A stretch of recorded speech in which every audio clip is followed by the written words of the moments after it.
దేవునికి స్తోత్రం. ప్రియమైన వారలారా, రక్షకుడును ప్రభు అయిన యేసుక్రీస్తు వారి నామంలో మీకు శుభములు వందనాలు తెలియజేస్తూ ఉన్నాం. దేవుడు మిమ్మలను, మీ బిడ్డలను, మీ కుటుంబములను దీవించి ఆశీర్వదించునుగాక. ఆమేన్. God bless you. దేవునికి స్తోత్రం. హల్లెలూయా. ప్రియమైన దేవుని పిల్లలారా, ఈ సర్వ ప్రపంచంలో దాదాపుగా 256 దేశాల పైనే ఉన్నాయండి మన ఈ ప్రపంచంలో. ఈ దేశాల్లో రకరకాల వర్గాలు, వర్ణాలు, జాతుల వారు, విస్తారమైన ప్రజలు నివసిస్తున్నారు. అనేక తెగల వారు కూడా ఉన్నారు. వారు అనేక దేవుణ్ణి, దేవతలను చేసుకుంటూ ఉంటారు. యేసుక్రీస్తు ప్రభు వారి గురించి చాలామంది తృణీకార భావంగా మాట్లాడుతూ ఉంటారు. వారి ఉద్దేశాలు, వారి అంతరంగాల్లో దేవుని మీద ఉన్న ద్వేషాన్ని బట్టి వారి ఇష్టానుసారంగా యేసు ప్రభువుని తృణీకరిస్తూ ఉంటారు, ద్వేషిస్తూ ఉంటారు, దూషిస్తూ ఉంటారు. అయితే ప్రియమైన ప్రజలారా, ఆనాడు యూదులే ఆయన్ని తృణీకరించారు, ఆయనను ఒప్పుకోలేదు. కాబట్టే వారికి రక్షణ లేకుండా పోయింది. అయితే దేవుడు యేసు ప్రభు వారిని రక్షకుడుగాను, మూలకు తలరాయిగాను చేసి ఉన్నాడు. చూద్దాము లేఖన భాగము. మార్కు సువార్త 12వ అధ్యాయము 10వ వచనంలో ఈ రీతిగా రాయబడి ఉంటూ ఉన్నది. ఇల్లు కట్టువారు నిరాకరించిన రాయి మూలకు తలరాయి అయ్యను. దేవునికి స్తోత్రం. హల్లెలూయా. ఇల్లు కట్టువారు తృణీకరించబడినటువంటి రాయి. ఈ ఆత్మీయ గృహం అండి. ఈ ఫిజికల్గా మనకు కనిపించే గృహం కాదు ఇది. ఆత్మీయ జీవితాన్ని కట్టుకునేటటువంటి వారు యేసు ప్రభు వారి మీద కట్టుకోవాలి. ఆయన బండ, ఆయన పునాది, ఆయన మూలరాయి అండి. ఆయనను కాకుండా వేరే దాని మీద నువ్వు పునాది కట్టుకుంటే అది కూలిపోతుంది.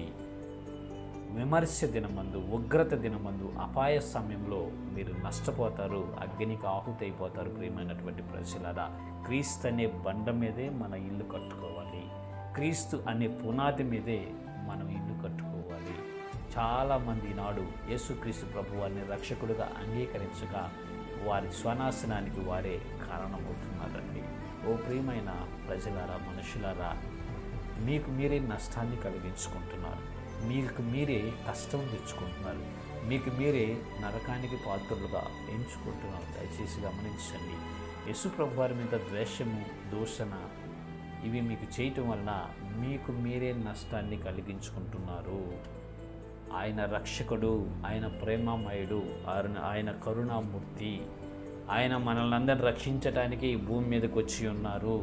ఆయన స్వరక్తాన్ని చిందించాడు. పరిశుద్ధమైన రక్తములో, యవ్వన రక్తములో, పవిత్ర రక్తములో మన పాపాలను కడుక్కొని, ఉతుకుకొని, తెలుపు చేసుకుంటే మనం ముక్తిని పొందుకుంటాము, పరలోక రాజ్యానికి వారసులం అవుతామండి. ఇక ఏ నామములో రక్షణ లేదు, యేసు నామములోనే రక్షణ ఉన్నది. ఆ నామాన్ని ఎవరైతే అంగీకరిస్తారో, యేసు ప్రభువారు రక్షకుడని ఎవరైతే గుర్తిస్తారో, యేసు ప్రభువారు నా పాపాల కొరకు చనిపోయాడని ఎవరైతే విశ్వసిస్తారో, ఎవరైతే నమ్మి బాప్తిస్మం పొందుకుంటారో వారు రక్షించబడతారు. వారి గృహము క్రీస్తు అనే బండ మీద కట్టబడుతుంది. వారి యొక్క ఆత్మీయ జీవితము. ప్రియమైనటువంటి ప్రజలారా, దయచేసి గమనించండి.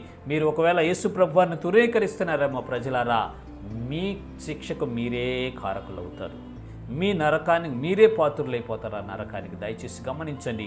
ఇల్లు కట్టువారు నిషేధించారంట, యేసు ప్రభు వారిని నిర్లక్ష్యం చేశారంట. నాడు యూదులు కూడా, ఇశ్రాయేల్ ప్రజలు కూడా 1వ శతాబ్దంలో నిర్లక్ష్యం చేశారు, అగ్నికి ఆహుతైపోతున్నారు వాళ్ళు. మీరు కూడా దయచేసి గమనించండి.